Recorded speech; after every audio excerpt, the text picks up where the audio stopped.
Assalamualaikum warahmatullahi wabarakatuh. Halo teman-teman, perkenalkan nama saya Aprilia Suruni Ratnasari.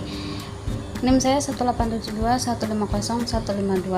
Saya dari Prodi Pendidikan Ekonomi Malam kelas A Universitas Pancasakti semester 1. Di sini saya akan menyelesaikan tugas UAS mata kuliah dasar-dasar pendidikan yang diampu oleh Bapak Dahlan MPD.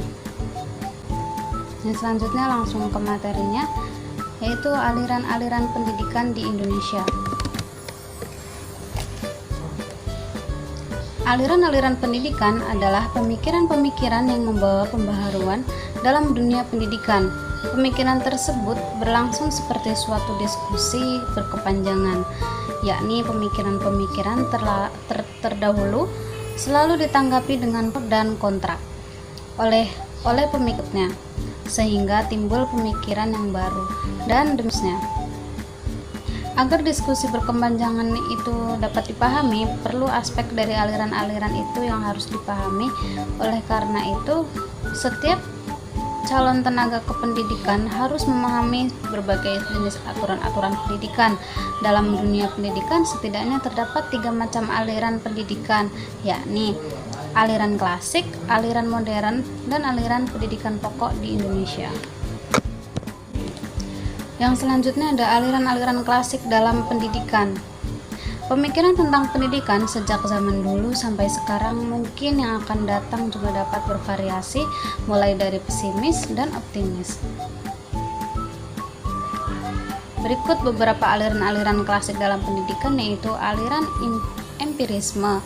Aliran empirisme bertolak dari local tradition yang mementingkan stimulus eksternal di dalam perkembangan manusia dan menyatakan bahwa perkembangan anak bergantung kepada lingkungan. Sedangkan pembawaan tidak dipentingkan. Pengalaman yang diperoleh anak dalam kehidupan sehari-hari didapat dari dunia sekitarnya dan berupa stimulus-stimulus. Yang kedua ada aliran nativisme. Aliran nativisme bertolak dari Leibnizian tradition yang menekankan kemampuan dari dalam anak sehingga faktor lingkungan termasuk faktor pendidikan kurang berpengaruh terhadap perkembangan anak. Hasil perkembangan tersebut ditentukan oleh pembawaan yang sudah diperoleh sejak lahir. Lingkungan kurang berpengaruh terhadap pendidikan dan perkembangan anak karena hasil pendidikan tergantung pada pembawaan. Yang ketiga ada aliran naturalisme. Aliran ini disebut negativisme, bahwa pendidik wajib menyerahkan pertumbuhan anak didik kepada alam. Dengan kata lain, pendidik tidak diperlukan.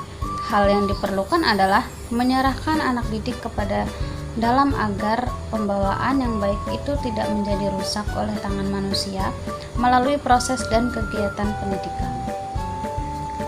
Yang selanjutnya ada aliran konvergensi. Aliran konvergensi bahwa seorang anak dilahirkan ke dunia sudah disertai dengan pembawaan baik maupun pembawaan buruk. Proses perkembangan anak, baik faktor pembawaan maupun faktor lingkungan, sama-sama mempunyai peranan yang sangat penting. Bakat yang dibawa pada waktu lahir tidak akan berkembang dengan baik tanpa adanya dukungan lingkungan yang sesuai untuk pengembangan bakat itu. Dan sebaliknya, lingkungan yang baik tidak dapat menghasilkan perkembangan anak yang optimal kalau memang pada diri anak tidak terdapat bakat yang diperlukan untuk pengembangan anak. Yang selanjutnya ada gerakan baru dalam dunia pendidikan. Beberapa dari gerakan baru memusatkan diri pada kebaikan dan peningkatan kualitas kegiatan belajar mengajar pada sistem persekolahan, seperti pengajaran alam sekitar, pengajar pusat perhatian, sekolah kerja, pengajaran proyek, dan sebagainya. Yang pertama ada pengertian pengajaran alam sekitar. Gerakan pendidikan yang mendekatkan anak dengan sekitarnya adalah gerakan pengajaran alam sekitar.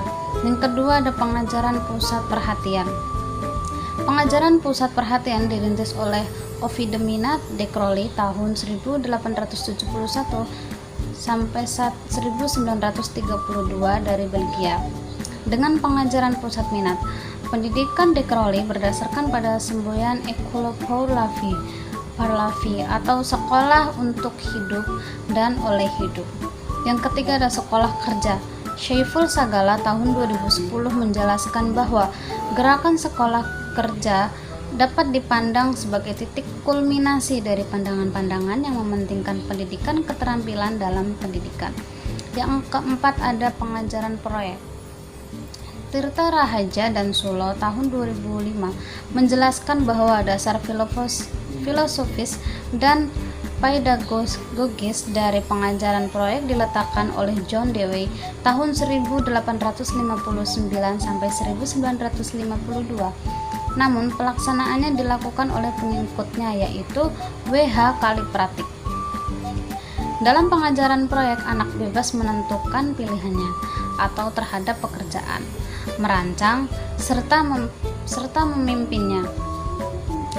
Proyek yang ditentukan oleh anak mendorongnya mencari jalan pemecahan bila ia menemui kesukaran. Dan yang kelima ada homeschooling. Homeschooling berasal dari bahasa Inggris yaitu home dan schooling. Home yang berarti rumah, schooling berarti bersekolah. Jadi homeschooling berarti bersekolah di rumah. Maksudnya yaitu kegiatan yang biasanya dilakukan di sekolah dilakukan di rumah. Yang selanjutnya ada aliran pokok pendidikan di Indonesia. Dua aliran pokok di Indonesia itu adalah Perguruan Kebangsaan Taman Siswa dan Ruang Pendidikan INS Kayu Tanam.